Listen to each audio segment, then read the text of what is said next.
Wishing you all a very, very happy Vishu. And as luck would have it, I'm here with the best Vishu release of the week. Hi guys, this is Farhad and welcome back to my channel Popcorn Reviews. If you're new to this channel, then please smash that subscribe button now.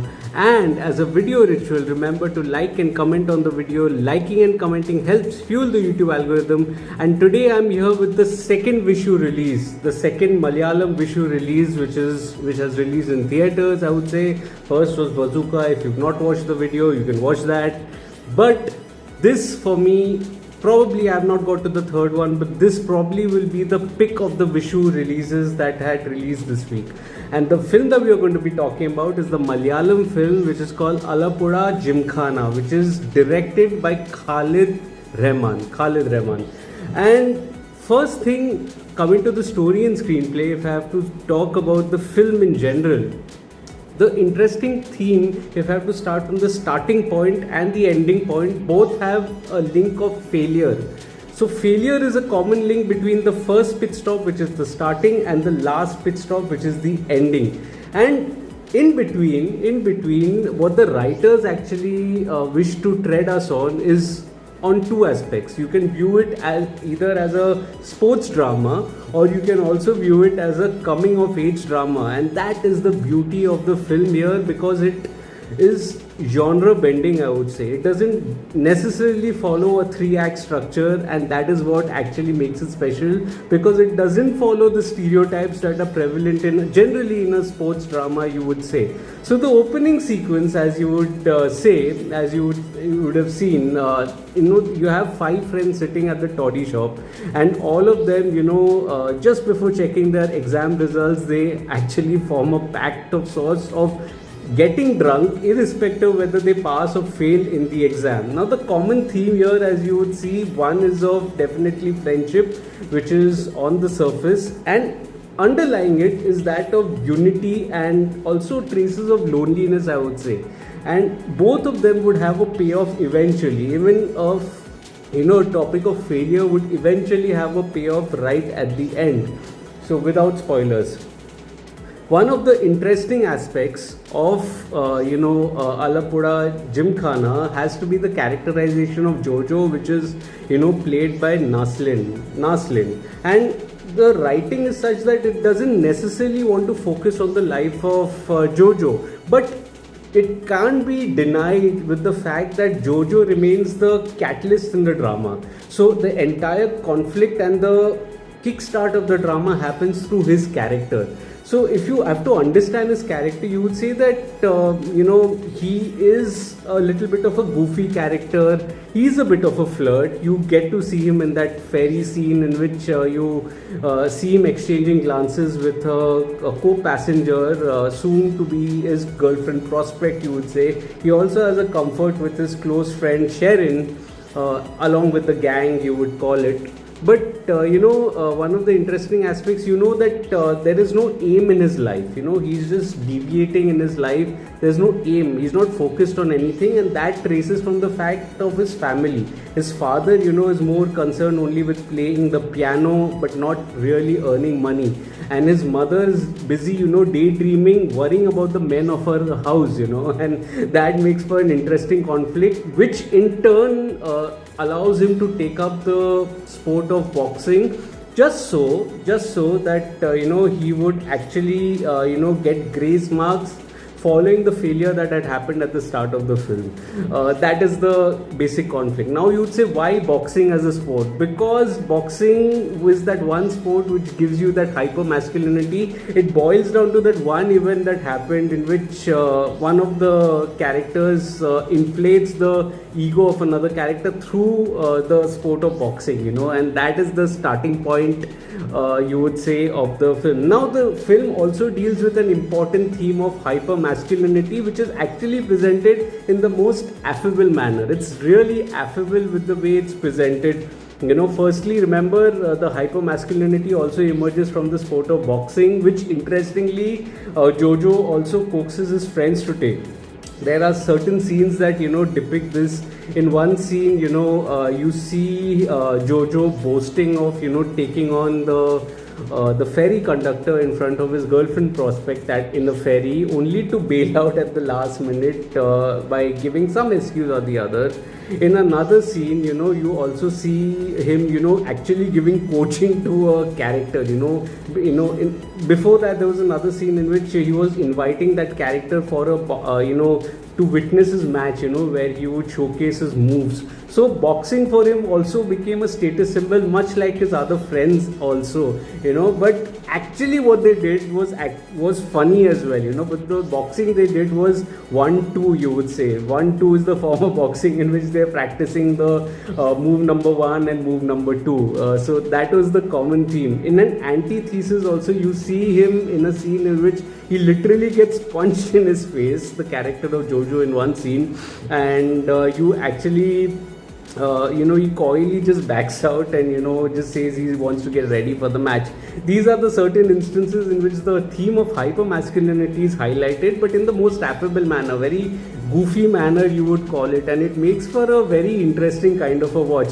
Now some of the other characters also join in, along with the 5 friends there are 3 that come in, including the coach, and he's not your regular kind of a coach. He instead seems one of the boys himself, who blends in the group after a point. And this is when the drama doesn't really follow the tropes of a sports film, you would say, because it treads into a very different direction. You see that there is no direction in the film, there's no structure, even when the ultimate fights start, there's no structure to it. You don't know where this is headed, but whatever you're seeing is just entertaining and enjoyable. It's almost trippy to a point that you actually laugh also on the way because of the comedic themes that are there, as an undercurrent. And I think that made for a very interesting kind of a watch, I would say.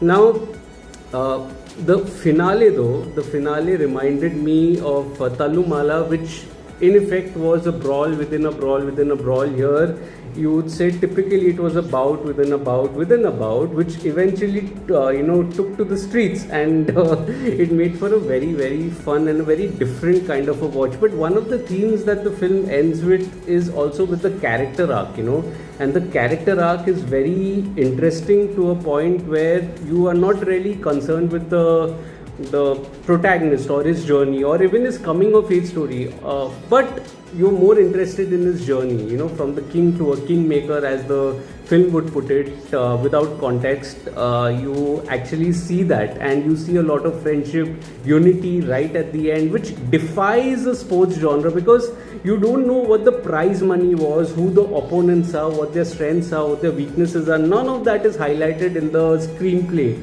and that's what makes it really special, and it makes for one of the wonderful watches that I had, a theatre going experience that I was something to savor as far as the story and screenplay are concerned. And it is laced with subtle bouts of humor, not subtle, quite goofy bouts of humor, as you would say. So that was it, double thumbs up as far as the screenplay and story is concerned. Coming to the technical aspects, the dialogues, the music and the direction, I feel the dialogues are also very playful, and they actually are very quirky in a way of highlighting the proceedings that are laced with humor, and I think that made for another interesting kind of a start. Right from the start to end, it never gets heavy because of the lines and the exchanges and the banters that the characters undergo along with each other. It's wonderful. The dialogue writing superb. The music and the BGM is again excellent. It highlights, it elevates the drama and highlights all the underlying emotions that are there. More of it is of elevating the sport, which was there also in the second hour, and I think that for that the BGM was excellent. There's so many BGMs that was well constructed. Also, there was a little goofy theme that was there. There was a love angle. All the genre-defining themes that were there were complemented by the music, and that made for a wonderful experience as well. The cinematography has to be one of the heroes of the film as well, because the cinematography actually is very unique in having a character presence. In one scene you see the frame is almost in the first person, even as the punches are being explained. The other time the frame is actually behind, with the shoulder, which actually makes you feel the punch on the character which is there, and the frames are designed such that it's almost like you have a fleeting presence in the ring, you know, where the boxing actually takes place. And I think that was a very innovative style, because it was almost like a mirror image of the referee, who had the best view in the arena. And I think that made for a wonderful watch as well. The editing was crisp as well, and definitely had a coherent structure to the editing style, I would say, you know, unlike Bazooka, which I had a very big complaint. You can watch my Bazooka review also. Director Khalid Rahman has to be one of the most unique voices that have graced the Malayalam film industry, because he's not, you know, he doesn't want to follow the 3-act structure. He has a voice of his own. It's almost, why do I call it genre bending? Because it taps into multiple genres, you know, from slice of life to a romance to a comedy to a sports drama to a coming of age. All of these have interlinked beats to them, and the skill of the director is, you know, to take all these, deconstruct it into a drama and put them together all at once, which actually elevates the drama and makes for a wonderful watch. And I think that is the voice of Khalid Rahman, which is very unique. You had seen that in Thallumala also, you know, the uniqueness of it. It was just a brawl film, Thallumala, and still he came out on top with such a wonderful screenplay. Likewise, Love also, it was a romance, it was a thriller, it was a mystery. The themes are definitely there, and you know, it just sticks to that. Even Umda, if you watch, I want to make a video on Umda also someday. So all of that, you know, is structured, and Khalid Rahman definitely makes for a wonderful direction piece. Coming to the performances, I think the performances are spectacular. All the boys do well, you know, and it's not possible to name everyone, but Naslen definitely has an affable kind of a quality. He's not the typical protagonist here, you know, who's a superhero in this genre. He's very affable, goofy slightly, but he's the glue of the group. He glues the team together. Even Lukman Avaran, I think he did a spectacular job, you know. Some of the other characters like Anagar Ravi also was spectacular. Nanda Nishant has an amazing screen presence, did a wonderful job as well. Some of the other characters like Ganpati and so many others. I think I really like Ganpati's character because he was very sincere, very honest. Franco, all of them, I think all the boys, it's not possible to name everyone, you know, Sean, whoever's name I'm remembering, Shiva, Hariharan, wonderful actors. I think the synergy and the chemistry that the group had was immense, and they did a wonderful job, collective job together. So overall, Alapura Gymkhana is an absolute must watch from my end. It's genre bending in many ways, and it's, you know, veiled almost like an entertaining sports drama, which is thoroughly enjoyable. I thoroughly enjoyed it, and it's actually a break from the Malayalam thrillers that are there, which have been overhauling for a while now. And so this was a welcome relief, you know. I can't possibly classify it into any genre, although it looks like a sports film, but it's anything but that, you know, it touches multiple genres. So that was it then. I loved Alapura Gymkhana, and I would love to know your thoughts as well. You know, what did you make of it? Did you like it? Did you not like it? Do chime in your views in the comment section. Also remember to like the video. Smash that like button if you're liking it, or you can dislike it as well, depending on what you felt. And you can share this video with your friends and family. Ask them to subscribe to the channel. Let's grow this Digi family together. You can read my detailed review of Alapura Gymkhana on my site, Popcorn Reviews with a double S, the link of which is in the description box below. You can read it in your language. You can also follow me in different social media platforms like Facebook, Instagram, Twitter and Letterboxd. I do not end up making a video on everything that I watch, but I do write a lot. All latest reviews, information is available on my site with Popcorn Reviews with a double S and on my social media handles. I'll see you again soon with another video. Till then, take care of yourselves and thank you so much for your love and support. Cheers.